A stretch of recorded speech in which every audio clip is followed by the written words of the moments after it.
Então, pessoal, continuando nossa aula sobre TLB, o que acontece quando ocorre um miss? Isso é uma coisa muito importante, né? Porque como isso é implementado? Isso vai depender da arquitetura. Em arquitetura CISC, que é o que a Intel usa até hoje, principalmente, o hardware cuida do miss. Então, isso daí é bom, mas é ruim. Por quê? Porque o hardware é obrigado a saber uns detalhes sujos sobre a implementação. O hardware precisa saber como a página está organizada. Por quê? Porque ele que vai andar na tabela de páginas para achar as traduções. O x86 ele tem um registrador que aponta vamos dizer, posição zero da tabela de páginas atual. Então, nesse tipo de processador, a tua tabela de páginas tem que ser implementada do jeito exato que o processador vai, porque o hardware deu miss, o hardware se vira para achar a tradução e colocar na TLB, certo? Já em arquiteturas RISC, como o Snapdragon, como o ARM e afins, o que acontece é, meu filho, a gente é RISC, RISC já diz, né? É conjunto restrito, né? É restrito? Pequeno, é um conjuntinho de instruções, né? É reduzido, na verdade, né? Reduzido. Reduced Instruction Set C, né? Então, nessas arquiteturas, o hardware dá um trap e o SO se vira para achar a tradução e colocar na TLB. Vamos ver um pouco melhor como é isso. Toda vez que o hardware vai procurar na TLB e não tem uma tradução do endereço, ele aciona uma interrupção e o próprio SO tem uma instrução privilegiada que pode botar uma tradução qualquer na TLB. Aqui tem alguns detalhes que são importantes. Primeiro, o retorno da exceção tem que ser diferente, porque geralmente quando você dá uma interrupção, por exemplo, você faz qualquer uma chamada de sistemas, quando ela termina, você volta para a próxima linha, né? É PC mais um para continuar o read, né? Por exemplo, se for um read, se for um write, etc. No caso do TLB miss, não, você tem que voltar para a mesma instrução, ela tem que ser feita de novo, porque ela ainda não foi feita, né? Tem que lembrar, esse é o tipo de interrupção que acontece quando você está tentando fazer alguma coisa, a tradução não tem, e quando voltar, você tem que voltar atrás e tentar de novo. Então, isso é importante. Outra coisa muito importante é ter que tomar muito, muito, muito, muito cuidado com cadeia de miss. O que é cadeia de miss? É basicamente, tá, eu fiz uma instrução, acessei memória, e ela deu um miss. O processador fala, SO, cuida desse miss aqui. Aí, o handler, né, a função que trata de miss do SO, ela tem que estar na TLB. Por quê? Porque se ela não tiver, ela vai dar miss em si mesma. E vai chamar ela mesma e vai dar miss. E vai chamar ela mesma e vai dar miss. E vai chamar ela mesma e vai dar miss. E nunca ele vai conseguir. Vamos dizer assim, o cara o que procura na memória principal uma tradução e coloca na TLB, esse cara não pode dar miss. Porque ele vai ter que procurar por si mesmo. E ele vai estar parado, certo? Então como é que se resolve isso? Tem várias formas. Uma forma simples esse cara bota na memória física, tu não tem que traduzir. E acabou. Isso resolve já, por exemplo. Tem outras coisas, tu pode forçar o cara a ficar na TLB o tempo todo, por exemplo, que é ruim, né? A solução mais simples esse cara, ele tá em kernel space, né? Ele tá diretamente na memória física, então você não tem que fazer nem tradução quando mexe com ele. Quais são as, então, mas pô, professor, por que não é melhor fazer logo com o CISC que o hardware faz tudo? Tem sua vantagem, mas o CISC tem uma desvantagem, né? Ele não tem nenhuma flexibilidade. Quando você usa um processador Intel, você vai ter que usar a tabela de páginas nos formatos que a Intel aceita. Além disso, o MIS no RISC, ele é muito mais simples, porque ele é um código, cara. Você vai lá e pode mudar. Você quer mudar tudo, quer usar um vetorzão, você pode usar. Fica a seu cargo. Legal, professor, mas o que que tem na TLB?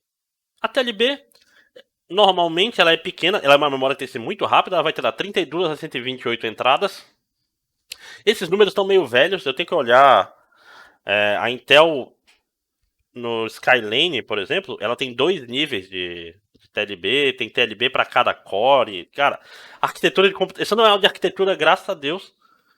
Por quê? Porque não dá pra manter isso aí, bicho. Não dá, não dá.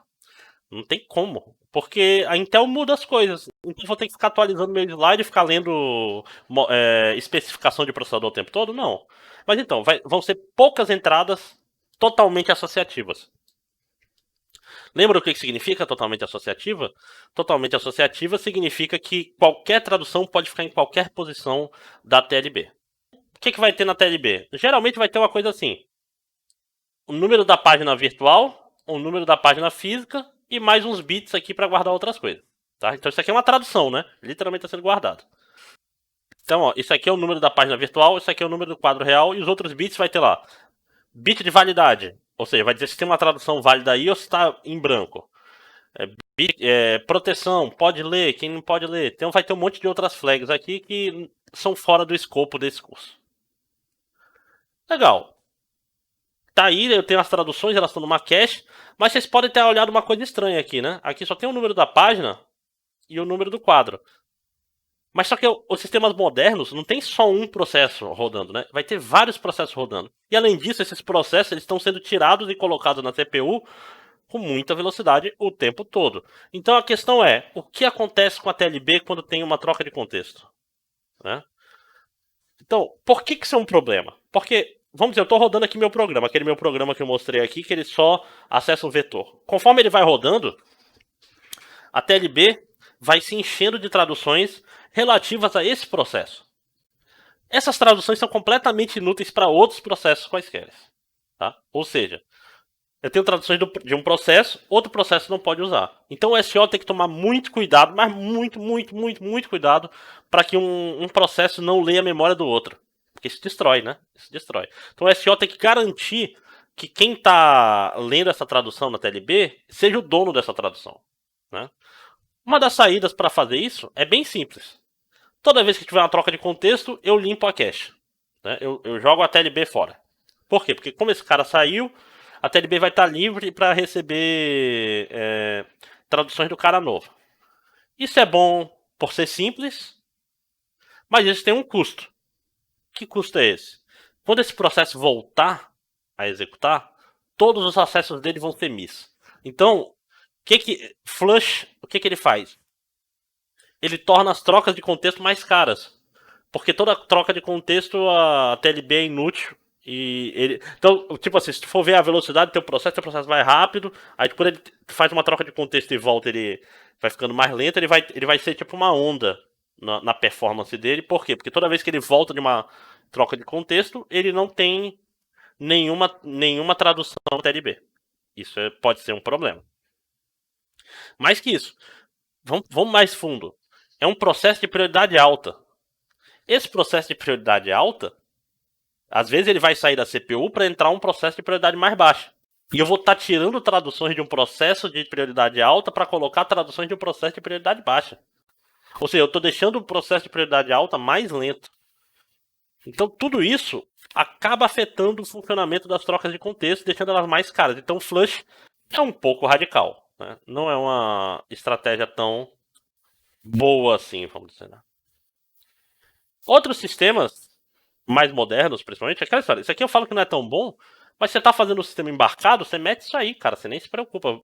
O celular, por exemplo, é muito mais importante o cara que tá ativo na tela do que quem tá atrás. Então, as considerações que eu tô dando aqui nessa disciplina dependem de qual vai ser o uso do sistema operacional. Né? Não existe uma fórmula perfeita para tudo. Mas uma saída que o pessoal faz é, ok, em vez de dar flush, eu posso compartilhar a TLB entre os processos. Como eu faço isso? Eu adiciono um identificador, é o Address Space Identifier. Então é um númerozinho que é menor do que o PID, né? O ID de processo é muito grande. Eu dou um número menor que identifica os processos que estão usando a TLB no momento. Tá? É tipo uma versão resumida. Por quê? Porque eu não vou ter tantos processos. A TLB é pequena, né? Se eu rodar 10, 20 processos, se eu fizer antes de eu terminar de dar a volta nas filas, a TLB, tipo assim, as coisas já foram todas embora, né? Todas as traduções. Então é um identificador resumido do processo para basicamente falar: essa tradução é minha, essa tradução é sua. Isso faz o quê? Aumenta a chance de quando ele voltar, talvez ainda tenha alguma tradução dele na TLB. Nunca se sabe. É melhor que nada, né? Outra coisa importante. O TLB é crítico. Crítico, crítico mesmo. Né? É importantíssimo para o subsistema de memória. Ele tem que ser muito rápido. Ele tem que ser muito rápido. Eu não posso perder tempo quando eu estou trabalhando com TLB. Então, deu um miss, eu já vou ter custo alto de ter que ir até a RAM, né?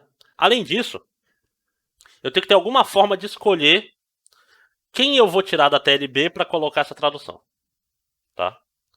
Então, isso tem que ser simples, não pode ser algoritmo complicado porque já estamos perdendo muito tempo. Daqui a uma aula, ou seja, na próxima aula, na aula de quinta-feira, eu vou falar melhor disso falando em swap, porque as técnicas são as mesmas. Mas o exemplo de forma de substituir na TLB, por exemplo, aleatoriamente, eu escolho qualquer um aleatoriamente. Outro exemplo de algoritmo é o LRU, que é o menos recentemente usado. Você pega o cara que está lá na cache há mais tempo e você escolhe ele. Quem já teve aula de cache em arquitetura sabe do que eu estou falando, né? Então, a TLB é uma cache normal, mas é uma cache extremamente crítica. Ela é nível L1, talvez até mais importante que L1. Por isso que ela é pequena e por isso que ela é tão tem que ser tão otimizada. E na próxima aula, eu espero que agora, na próxima aula, no próximo vídeo, eu espero que vocês já tenham entendido um pouco sobre como funciona a TLB. Agora a gente vai ver outro aspecto importante da implementação de paginação, que é, ok, como a gente vai representar essa tabela de tradução para evitar que ela gaste tanta memória como a gente falou que ela gasta na aula passada. Então, até lá!